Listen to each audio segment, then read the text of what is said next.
Well, we got two budgets that are not prorated either. That's right. I wasn't gonna sign it, I was gonna pocket veto it. They'd have to come back to session. Legislative day, and I ask you to vote aye. Mr. Speaker. Favor say aye. Aye. Vote no. Ayes have it. Speaker, I move that the House adjourn signing. Well, there may be things that come up that we're not aware of at this time, but at the present time, I cannot see any reason to call one.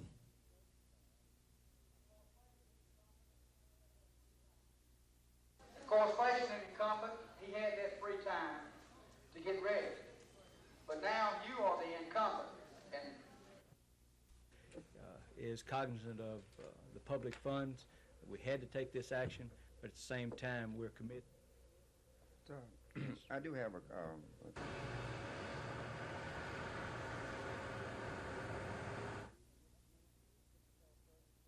Recognizing the need in this community for sickle cell services, the United Way leadership recommended that immediate contact be made with another sickle cell group, the Sickle Cell Foundation of Greater Montgomery, to ascertain their interest in joining the United Way and to determine their eligibility.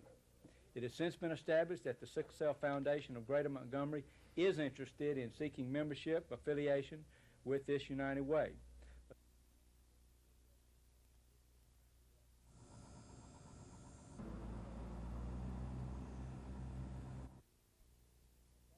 Were discovered within the agency. At that time, a special committee was appointed to review and evaluate the agency.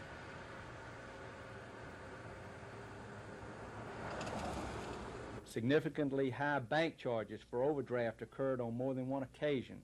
These charges totaled some $560 in the immediate past fiscal year. Numerous council checks were noted without any explanation. Checks were made to cash to the executive director or other persons without indication of proper support for the payment. The financial records were not being maintained properly. Monthly financial statements were not presented to the agency's board for approval. When the United Way called for the budgetary or financial data, it was invariably submitted late and then had to be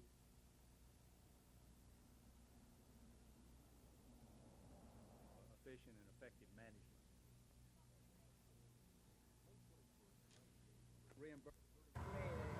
May 21st, 1983.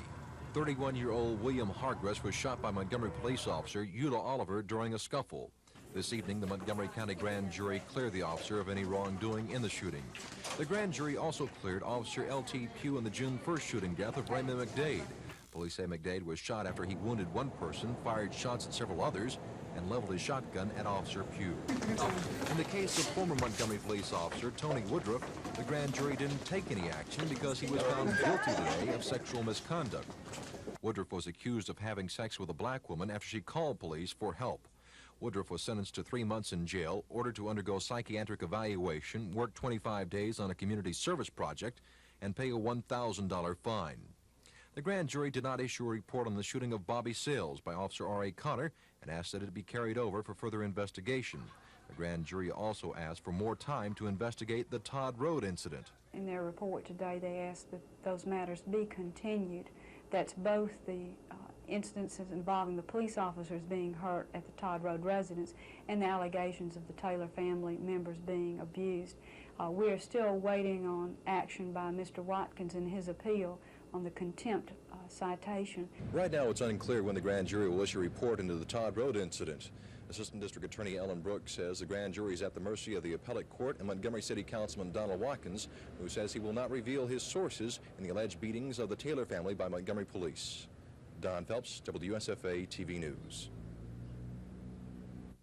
Well, I don't know about giving up on him. We've got some other guys that are pitching pretty good, and we had a decision to make on we've got 11 pitchers right now, and that's an awkward number. That's a lot of pitchers. We're doing that because of our doubleheaders, but certainly it was not easy. A guy with Vita's stats, he had a good year for us last year, won 13 ball games for us last year. We just couldn't quite get it done. Vita just couldn't quite get it done this year. Bass Pro Larry Nixon of Hemphill, Texas, charged into the second-day lead today in the 13th annual Bassmaster Classic when he weighed the day's only 6-fish limit caught from the Ohio River near Cincinnati. Although the 32-year-old angler's second-day catch of 8 pounds 6 ounces puts him only 2 pounds 10 ounces ahead of Wednesday's leader Ricky Green of Arkansas, Nixon is far from unhappy. I'm proud of that 2-pound 10-ounce lead. I tell you what, I feel like 5 pounds tomorrow might win this thing for me, and if I can get lucky and catch 6 more, I know 9 pounds will be hard to overcome. What do you think is going to happen tomorrow there with the boat traffic? I know there'll be increased boat traffic. There's been fog in the river a couple of mornings, a lot of factors. How are they going to affect you? Tomorrow it's going to hurt everybody just as well as me, because there's not really any of these creeks that these boats don't get up and run around in, and the one I'm in is probably less populated than any other creek on the river, so hopefully I won't have quite as many boats in there where I'm at. But once they start running around and stir all that silt up on the banks, the fish pretty well shut down. So, you know, if I can catch 4 or 5 early in the morning, that'd probably be all I catch. Only 1 ounce separates second-place Green from third-place contender Randy Fight of Texas. Harold Allen from Mississippi is in 4th place, 2 pounds 8 ounces behind Fight. Saturday is the last day for the $100,000 Classic that will put $40,000 in the winner's pocket. It's a shootout all the way.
In the early part of 1979.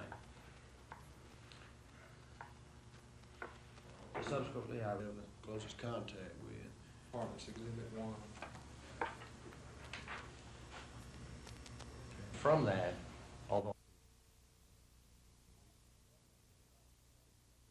witnesses, I also requested, we tried to set up a deposition earlier in the week for Dr. what the state has done as far as that was so critical of in their report in the early part of the director's responsibilities at that time. He subsequently, through the personnel department, and created a registry. Denise Cannon Bonner.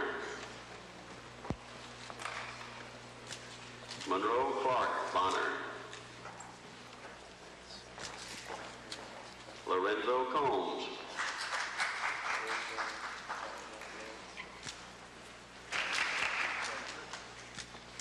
Luann Sparks.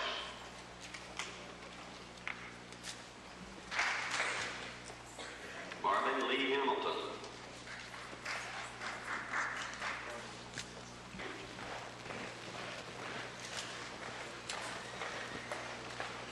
Deborah Lynn Bailey.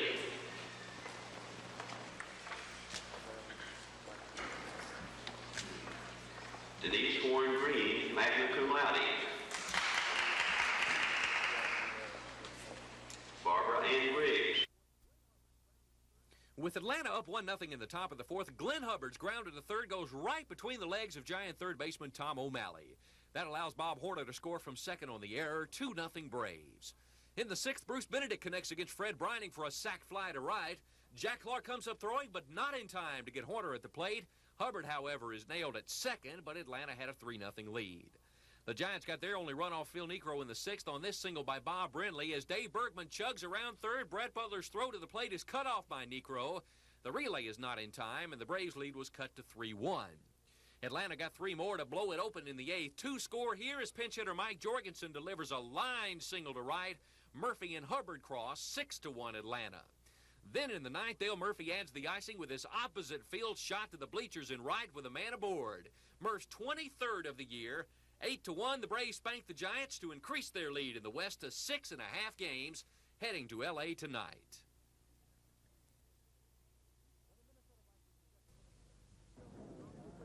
When the Minnesota Vikings set foot on the Wembley Stadium turf today, it marked a new chapter in English sports history.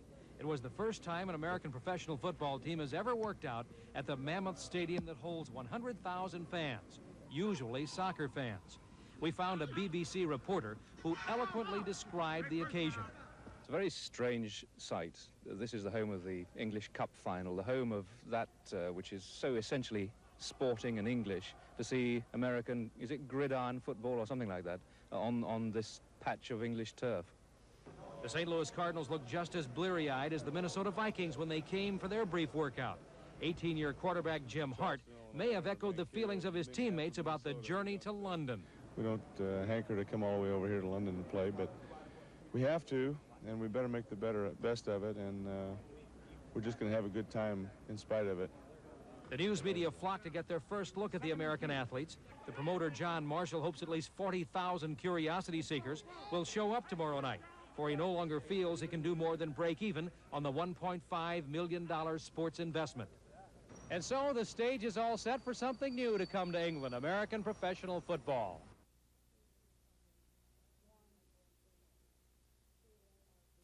One was the shooting of the gentleman in Mr. McDade, which he allegedly was shooting another citizen, and the police came in and supposedly found him with a shotgun, I believe. And that case was investigated and no indictments were returned. In the case in which the female police officer shot a gentleman that was found in the street, also no indictment was returned. The other case that was investigated that no action was taken in is the case against the police officer for sexual misconduct involving a local citizen. That case as well was no bill due to the fact that he was convicted.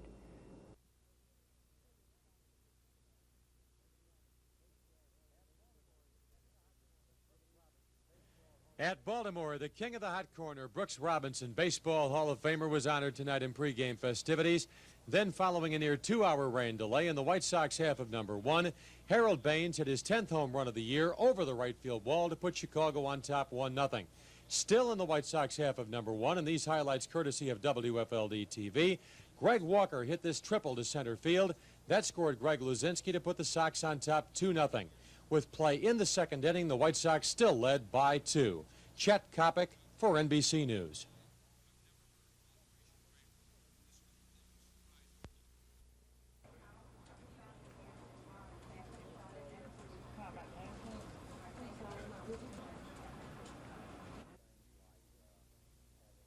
We will be doing things like having additional people brought in to work in the operating room here. There won't be nearly as many operators as we normally have, and I guess this is probably one place where people would notice that there is a work stoppage. Operator-assisted calls could not be handled in the same manner that they normally are handled because there won't be as many people. So you might have some difficulty getting operator-assisted calls through as promptly as you normally do. Makes it even more important to dial your own long-distance calls.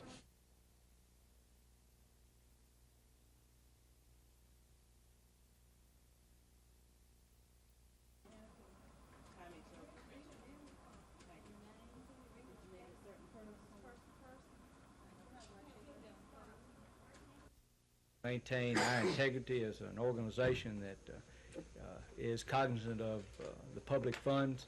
We had to take this action, but at the same time, we're committed to. Calls were apparently allowed without any specific authorization.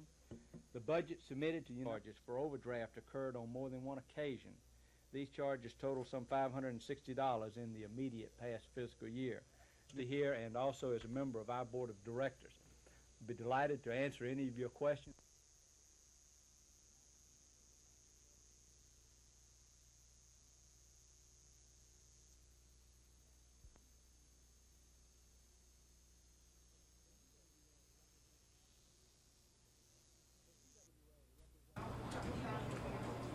The CWA represents operators, maintenance workers, and technicians, virtually all of the phone company employees outside management. And last report, no wage or benefit proposal is on the table. Today, those people were calling in for recorded reports on the progress of the contract talks, which local union president Lloyd Nick says are not going well.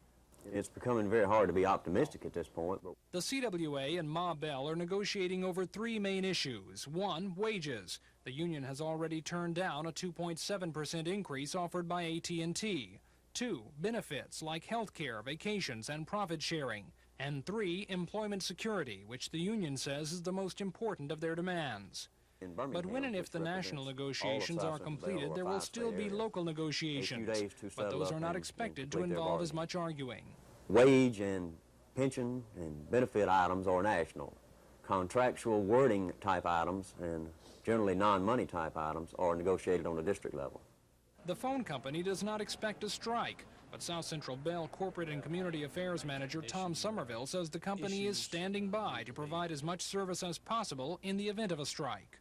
Operator-assisted calls could not be handled in the same manner that they normally are handled because there won't be as many people. So you might have some difficulty getting operator-assisted calls through as promptly as you normally do. The deadline for the current contract to end is Saturday, 1 minute before midnight. Whatever the outcome, this is the last time negotiations like this will take place. The breakup of AT&T, which is now almost complete, could mean a whole new ballgame for both teams.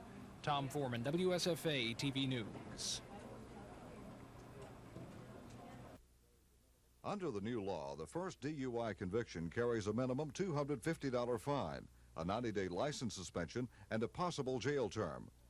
For a second conviction in a 5-year period, the minimum fine jumps to $500, with a license suspended for 1 year and a mandatory jail term of 48 hours or 20 days spent in community service.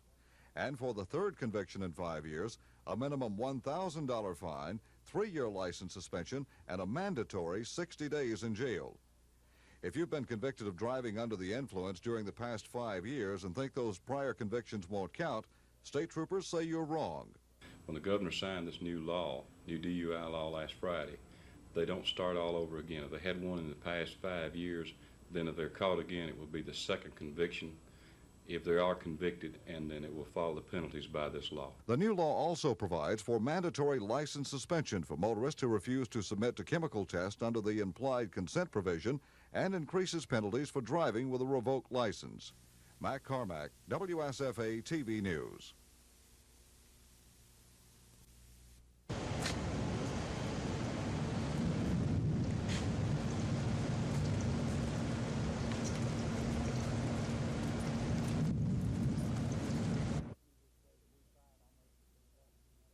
Let me just say that we filed our motions for reduction, and that evidence will be heard on Monday. You also plan to file another motion on Monday. What is that motion about? Well, we indicated to the court that we intended to file motions in support of our position that the arrest and the search were hardly valid based on constitutional tenets and standards. $30 million. That was an officer right there. Yes. Thank you.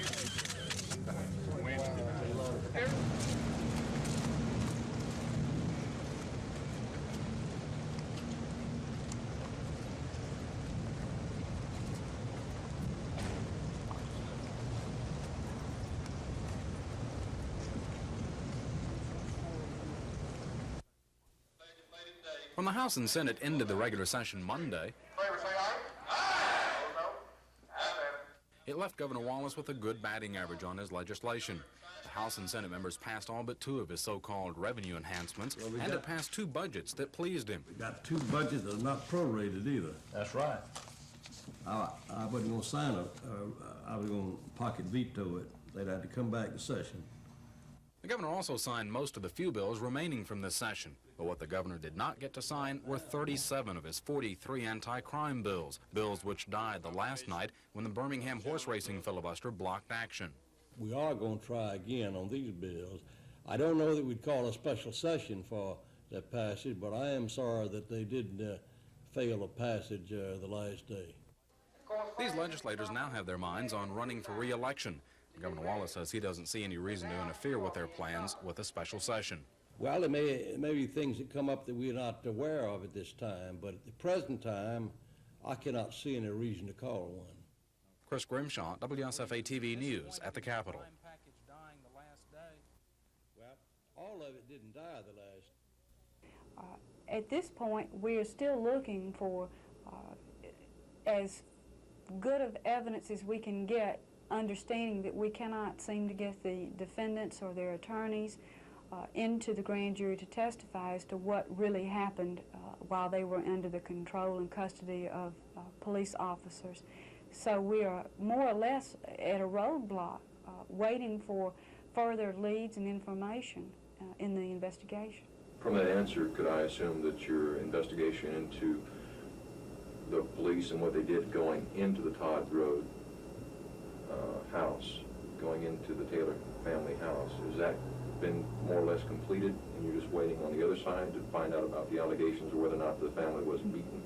That aspect of the investigation has more or less been completed in the sense that all the evidence we had available has been presented. Certainly if any new leads develop, they will be brought forward.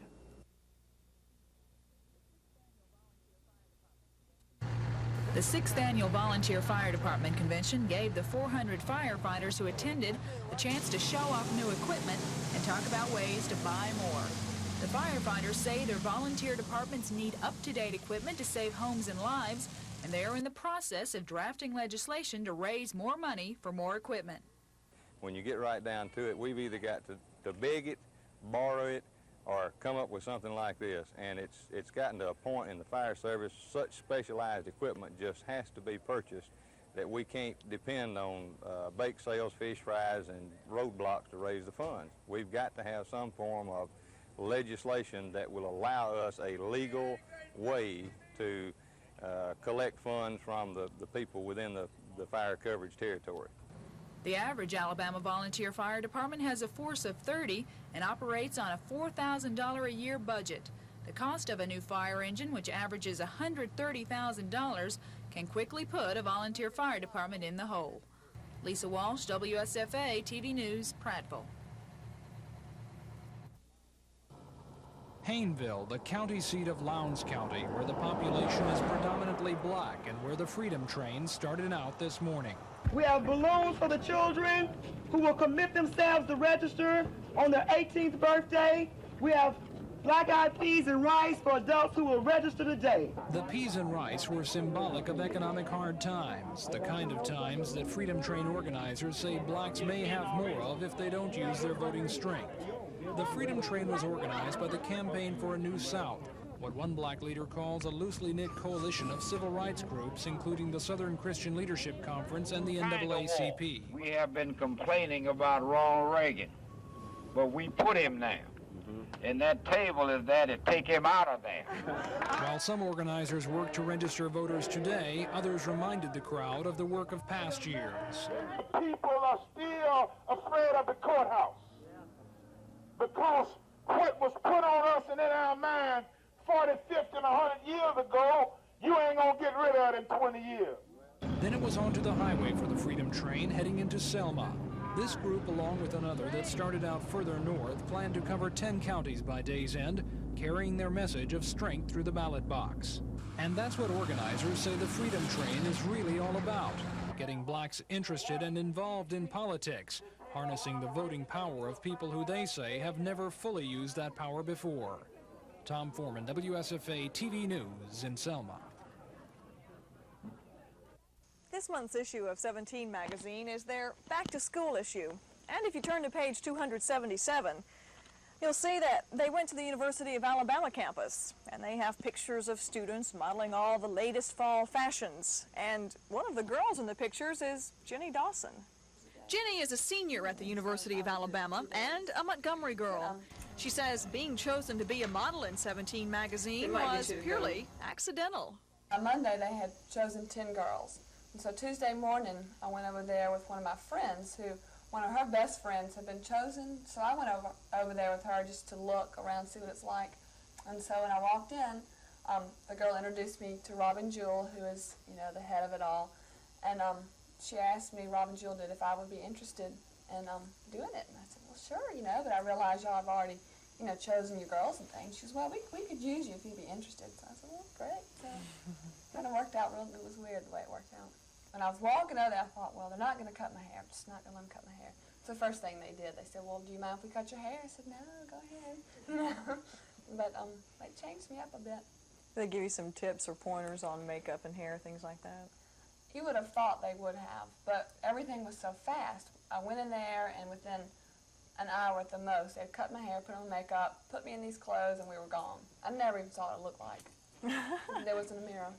The whole time they stressed movement, that we had to, one of the pictures, we were at the law school, and there were some steps behind us, and we went up and down those steps 100 times probably. And then they would say, okay, stop. But the whole time we'd have to be talking to each other and laughing and looking out, or just different things.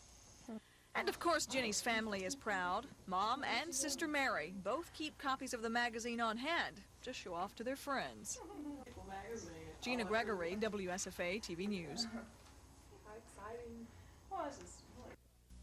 With only 20 minutes of fishing time left, Texas bass angler Larry Nixon made a $40,000 cast in a creek off the Ohio River near Cincinnati this afternoon that earned him the coveted Bassmaster Classic crown for 1983. This 13th annual test of the vest went to the wire as Arkansas angler Ricky Green's four fish tipped the scales at 4 pounds 11 ounces and put him into the leader's position with only Nixon left to weigh in. Nixon needed 2 pounds and 2 ounces to bring it home. To win, 2 pounds 11 ounces, and that's our winner.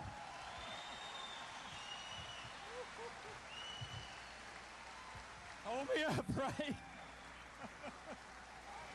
Tell us briefly, what in the world was you thinking about all day, and what did you do? Well, about 10 o'clock when I didn't have one, I was just about to have a heart attack. So the only thing I could decide to do was to get myself out of the area that I'd been fishing and go back to Big Bone and get me some gasoline and run back there and fish a little stretch of water that I'd caught a couple little bitty fish on last year and settle myself down. So I got back there, and a little old bass come up and broke on a shed, and I eased around the corner, and I caught him, and that was the little bitty one that won for me. The 10-ounce difference meant $28,000 to second-place finisher Green, who accepted a $12,000 check for second-place honors. Another Texas angler, Randy Fight, picked up $6,000 for his third-place finish, 1 pound and 2 ounces behind Ricky Green.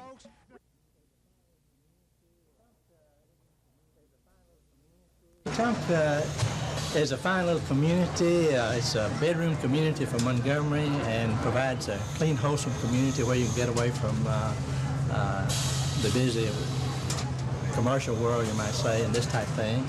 So I think the people in Montgomery and Central Alabama should look at Wetumpka and look at even surrounding Wetumpka. In other words, look at Redland, look at Blue Ridge and Millbrook and those communities, satellite communities for Wetumpka. They would make a nice place to live. I like Wetumpka because the people here are real friendly and real neighborly. George Wallace, he's a good governor. I hope he be governor from now out. You know, I hope no other man beat him out being governor, because he seems to be a nice man. They hope black girls so he's white. You know, he don't seem to have no difference between what color it is. You know. I like that let them raise. They're gonna make it to the World Series. I'm just glad to be working. That I've been unemployed all the summer. I'm a teacher's aide, usually during the school months, but I'm happy to be working part-time now. And I just, because my daughter here, I'm thinking about her future, and that's the only way I can see to ensure her future. How many lost people there in this world, and how many people that go around that never witness about Jesus, and I myself am guilty of that. I don't talk to others about my Lord like I should. When firemen arrived on the scene, they found smoke, fire, and burning debris pouring out of one of the 2 cottonseed storage tanks. Within 20 minutes, the fire had built to such a point where a second and a third alarm had to be called to bring in more men and equipment to keep the fire from spreading to the other storage tank. Montgomery Fire Chief Jim Sutherland says their first concern was to cool down the tank to prevent it from collapsing. Well, our first strategy was to confine the fire to protect our exposure. This is the reason we set up as many water towers, master stream operations to prevent the fire from spreading to other areas. This was our #1 strategy. It took better than 3 hours to bring the fire under control. Firemen had to use some unusual techniques to reach the fire that was deep-seated in the tank. We did go just above the building structure, and we took cutting torches and we cut into the tank that we might have a better vantage point to fight the fire from above. 2 firemen sustained minor injuries while battling the blaze. Although the fire remains under investigation and a cause has not been determined, authorities are looking into the possibility it may have been caused by an electrical problem.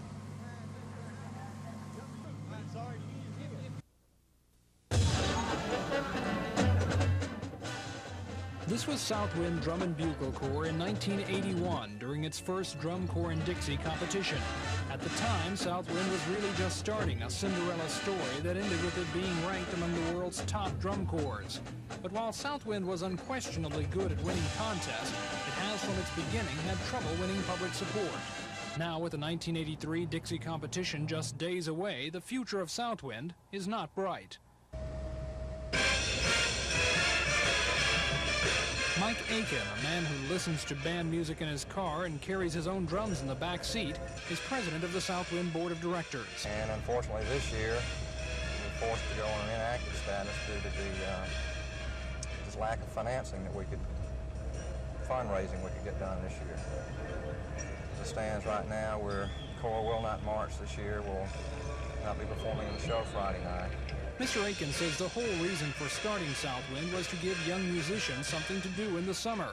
But for Southwind members like Susan Mathis and Keith Bearden, it's turned into a lot more. You practice in 100-degree weather, and, you know, there's a lot of blood, sweat, and tears in it, but once you get in front of a crowd of, say, 15,000 people and you hear their applause, you know, that's the main thing you want to hear.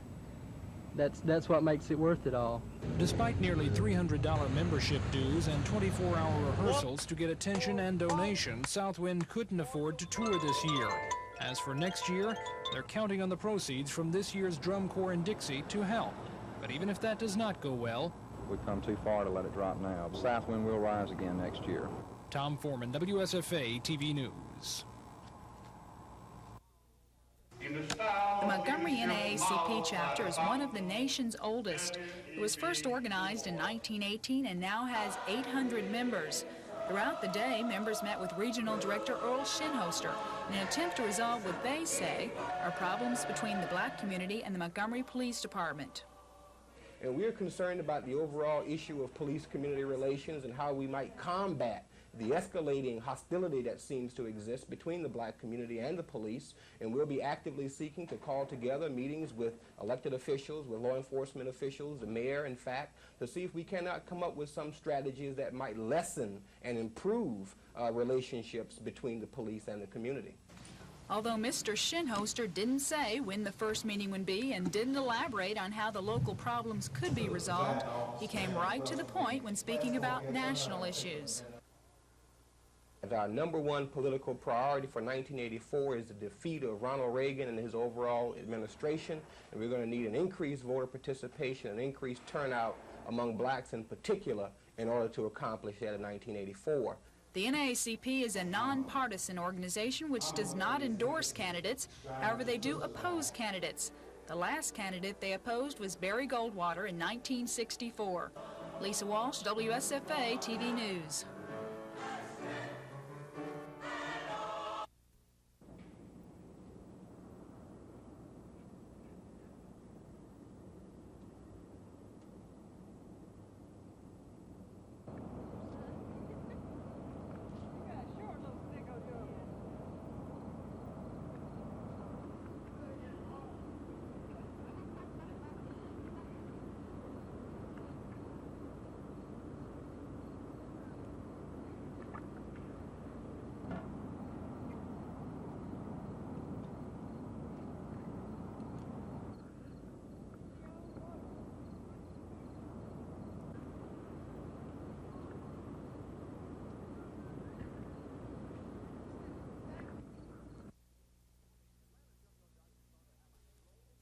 Atlanta jumped on Dodger starter Alejandro Pena for a 3-run second. Bruce Benedict gets it started with a single back up through the middle.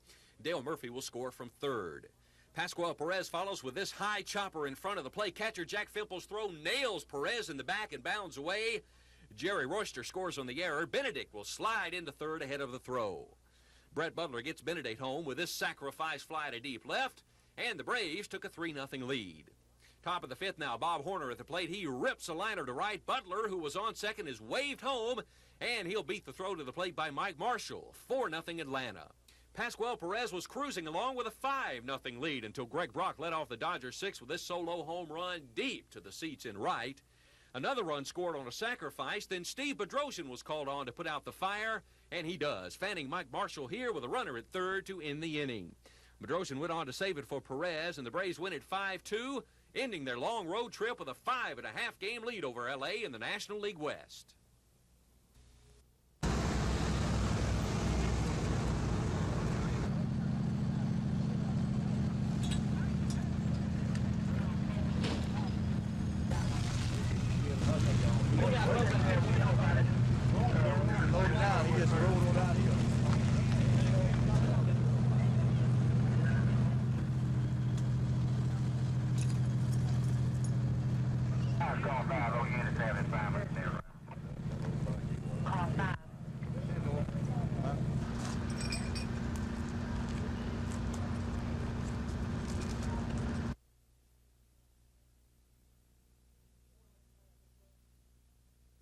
Someone let you right out this way?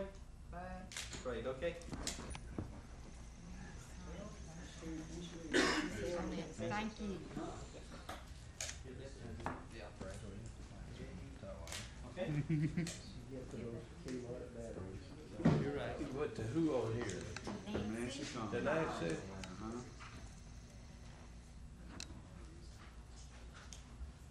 Here can wait, Jimmy Evans. Where's Jimmy? Excuse me. Yes, you. The Constitution of the State of Alabama. So long as I continue to be a citizen there. First of all, I'd like to extend the government.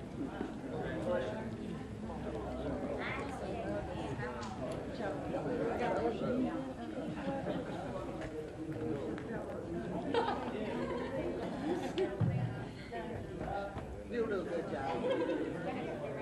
Congratulations.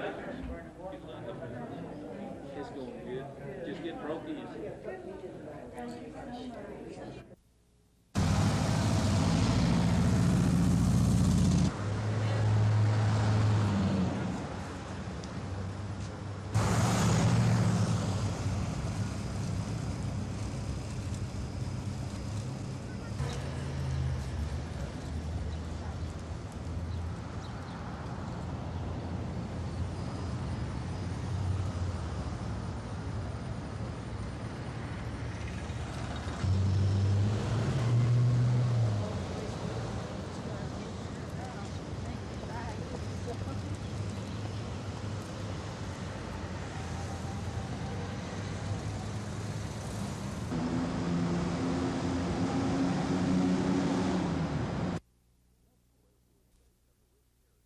Maxwell Air Force Base has a rich heritage that dates back to the early 1900s as a flying and military installation.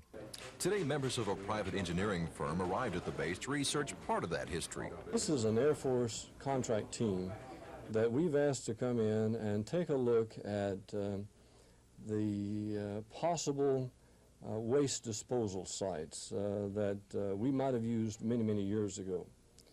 And so their purpose is to come in and review all of our disposal records and to do a helicopter trip over both of the installations to see if they can find any vestiges of waste disposal sites. The search for possible hazardous waste sites at Maxwell and Gunter is part of a nationwide Air Force program to identify and determine the status of inactive disposal sites. Besides searching through old records, the engineering firm will interview previous employees at the installations. Air Force officials say the chances of finding a hazardous waste site at Maxwell or Gunter are very slim, but the search is worth the money. This is our effort to be a good citizen of the community and of the state. And so the Air Force has led a contract with an engineering services firm from Atlanta, Georgia, to do this for us, just to make sure. Don Phelps, WSFA TV News.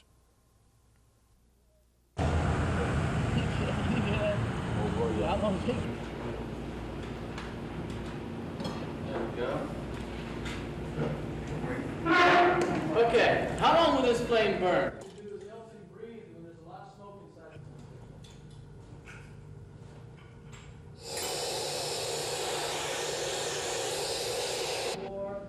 A lot of kids, a lot of people are afraid of it. This is what you're seeing right here. You're seeing heat coming in after you. And what he's doing is he's looking. Since this is the main line, this is entire.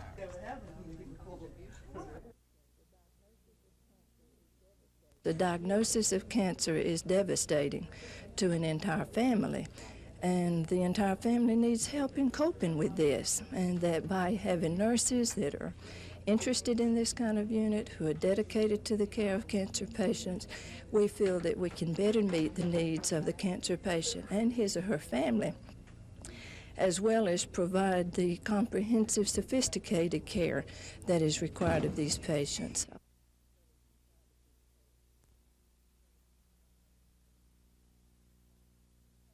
Actual work. All right. We hope to start the renovation. Now, we're looking at, you said 200. Kathleen Sapay. Kathleen Sapay.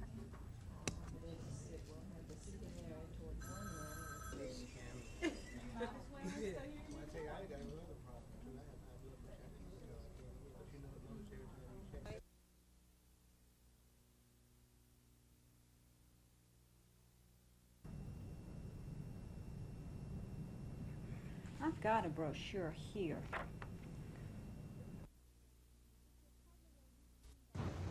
This was hardly a routine bond reduction hearing. There were 7 defendants in the room and 8 attorneys, with both sides pushing their arguments a little further than U.S. Magistrate Louis Gwaltney might have liked. There were many questions raised about how the plane was searched and how the men were arrested. Magistrate Gwaltney tried to confine the hearing to the suspects' backgrounds. The defense counsel presented the suspects as solid middle-class citizens with strong family ties. They want bonds lowered to $200,000 for 5 of the men, $500,000 for the 2 men with prior criminal records. Assistant U.S. Attorney Howard Segrist wants bail set at a minimum of $1.5 million apiece. Mr. Segrist told the magistrate that organized drug smugglers would be happy to pay a small bond to get the suspects out of the country. Well, I'm saying there's a lot of money in drug traffic, yes. The drugs in this case are estimated to be worth $230 million. And if somebody is successful in bringing this amount of cocaine in, they've got a lot of money to pay bail.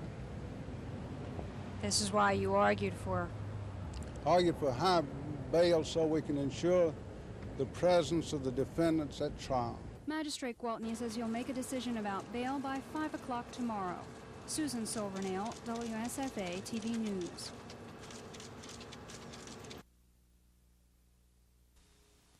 That was something I thought of when you were. Now, when do you plan to start actual work? All right. We hope to start the renovation.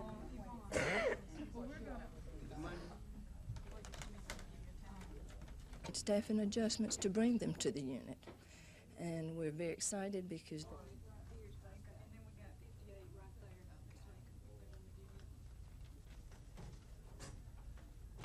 the diagnosis of cancer is devastating to an entire family, and the entire family needs help in coping with this, and that by having nurses that are interested in this kind of unit, who are dedicated to the care of cancer patients, we feel that we can better meet the needs of the cancer patient and his or her family, as well as provide the comprehensive, sophisticated care that is required of these patients.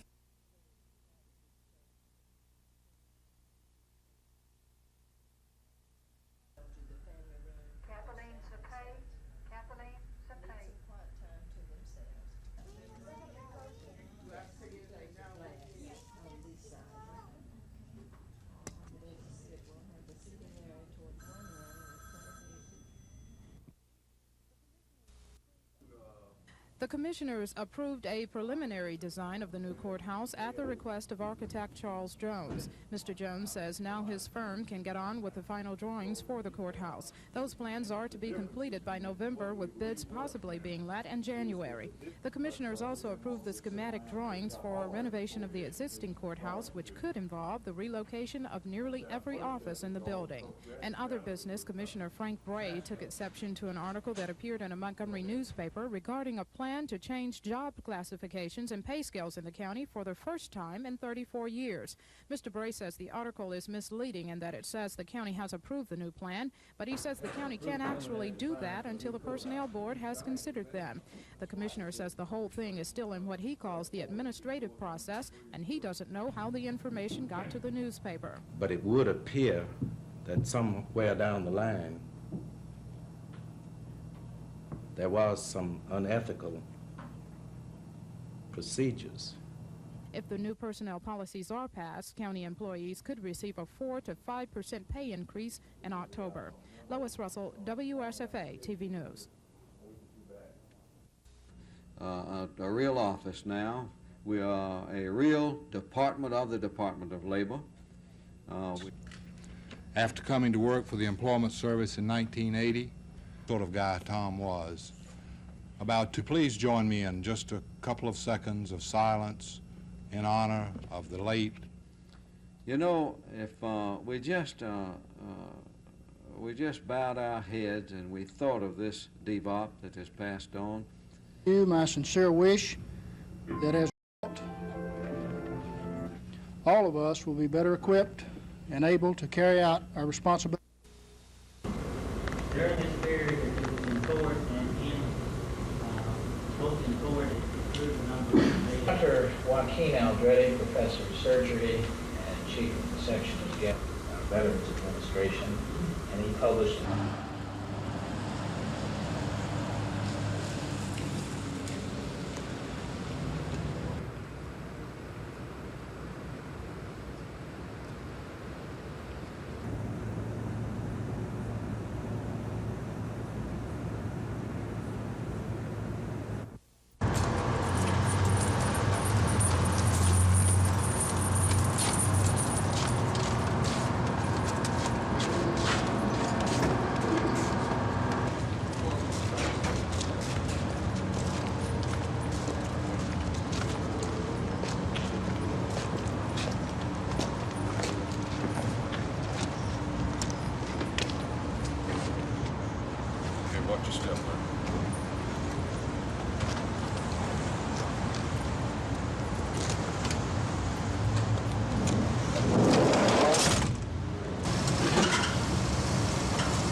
The grand jury, as you know, indicted the 7 defendants in the cocaine case and charged them with 4 counts of importation and possession of the cocaine.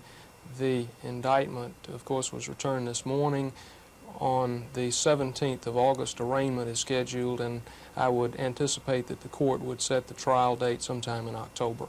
We're ready to get these preliminary matters out of the way so we can go on and defend this case. It's a serious matter, it's a serious case, and it's a serious job, and we've got a job to do. And these preliminary matters have been in the way, and we're glad to get them out of the way. Bonds have been set now, and we can move on to defend them.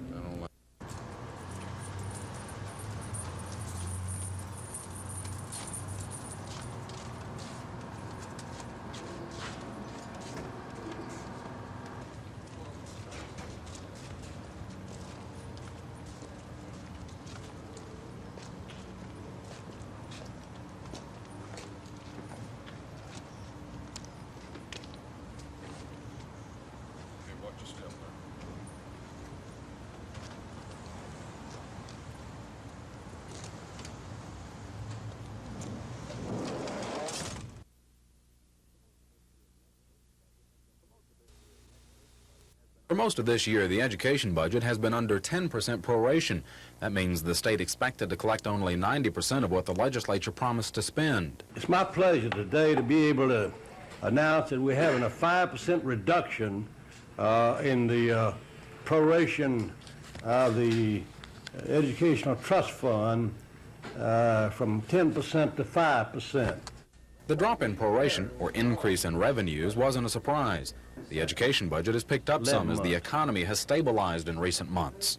We found that the income tax has increased quite markedly, and there's been a complete turnaround in the matter of sales tax. The drop in proration means about $60 million will be divided among all school systems based on enrollment, and the checks will go out on August 22nd. Governor Wallace and Finance Director Henry Stegall say they hope to be able to reduce proration another % or two before the fiscal year ends in September. And so far, Governor Wallace says there's no change in the 15% proration of the general fund. Well, the general fund is just so-so. It's holding its own. Mr. Wallace says it was the jump in oil and gas severance taxes that has kept the general fund from backsliding any. Chris Grimshaw, WSFA TV News in the governor's office.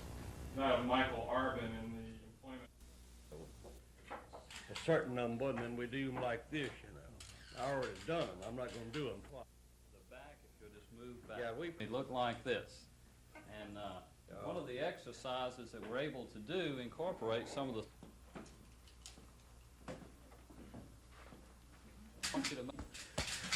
What I would think about when I'm hitting that, sometimes some of the New York Times writers, Time, Life magazines, Newsweek, when they write about George Wallace. Nobody from around here? No, everybody around here is fine. They're objective and very fair. Let me ask you.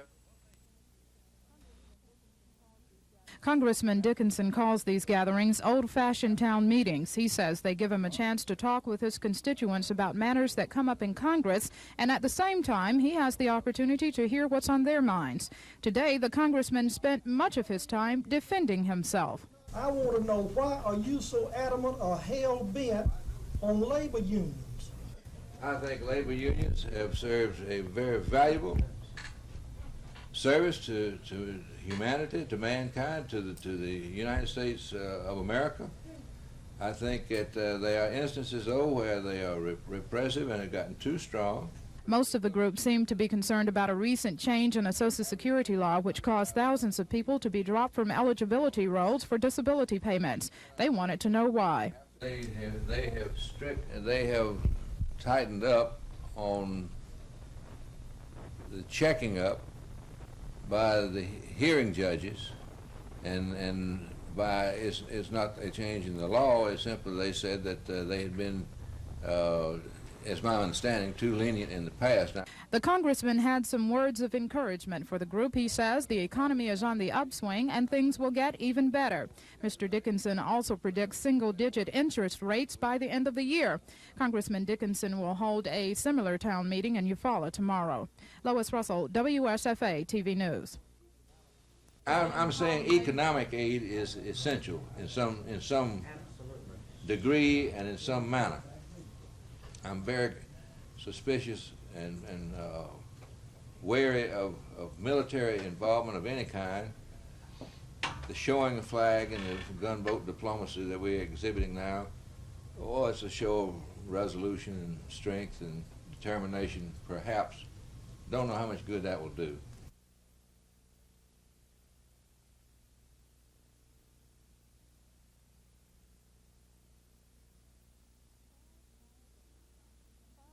We don't have copies. Try again. That must be Councilman Joe Reed's motto, because tonight, for the 4th time, he attempted to get a new redistricting map through City Council.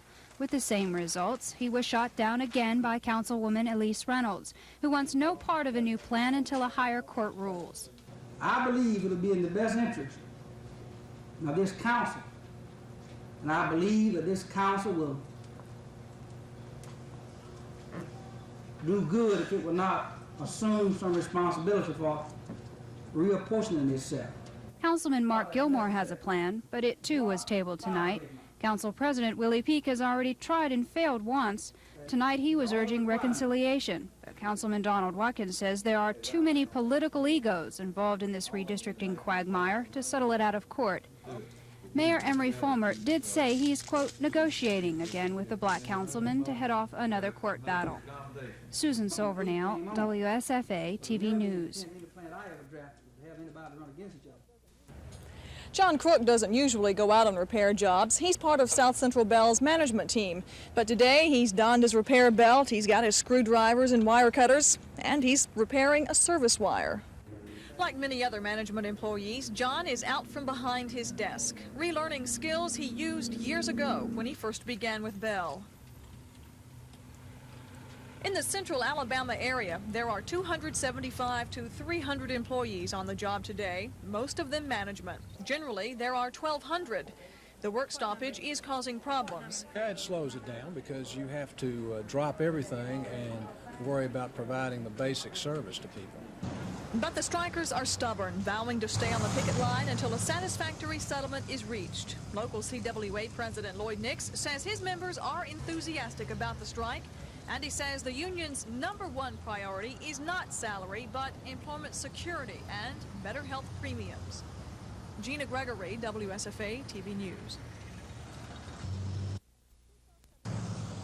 These folks have been walking a picket line for 3 days. They're hoping the strike by their union, Communications Workers of America, gets them employment security and better health premiums. Going across that line.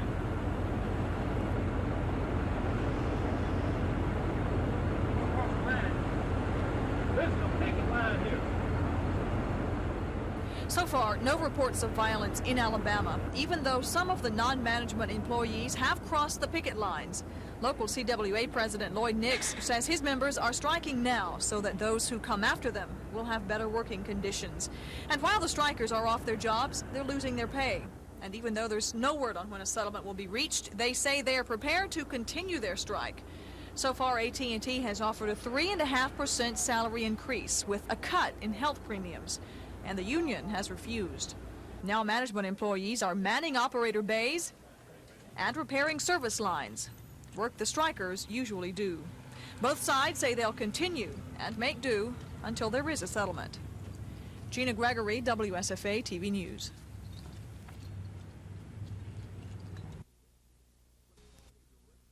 When authorities arrested and charged this man Saturday night, August 3rd, he gave his name as William Willis.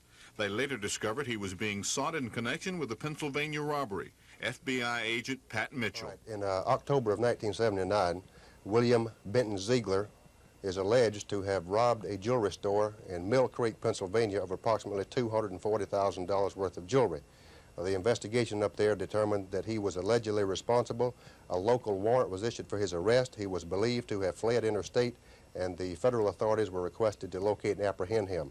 The FBI had been looking for him for about 3 years, and then based on investigation of the FBI, we determined that William Willis, who was arrested down here, was in fact William Benton Ziegler. Authorities say the outcome of the cocaine cases here in Alabama against the man who calls himself William Willis will have no bearing on the criminal charges now pending against him in Pennsylvania. They expect him to be transferred to Pennsylvania and put on trial on those robbery charges. This is Norman Lumpkin, WSFA TV News at the Federal Courthouse. I've already worked out today. I'm just going to show you all over.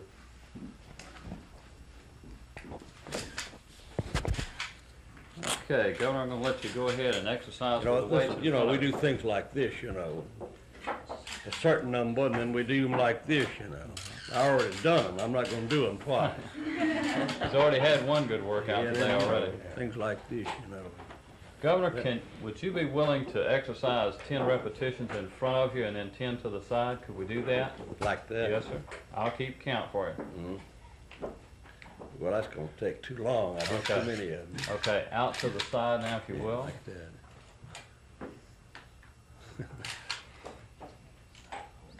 that. Okay, and then back for me, if you would. That's good. We do it like that, A lot more than that, but that'll suffice. I would do this way and that way. Bear 5 ways 4 pounds. Go ahead and pump this. We just, the only thing is we move up a little close on these, What does this do for you, Governor? Pull up. We just quite sure.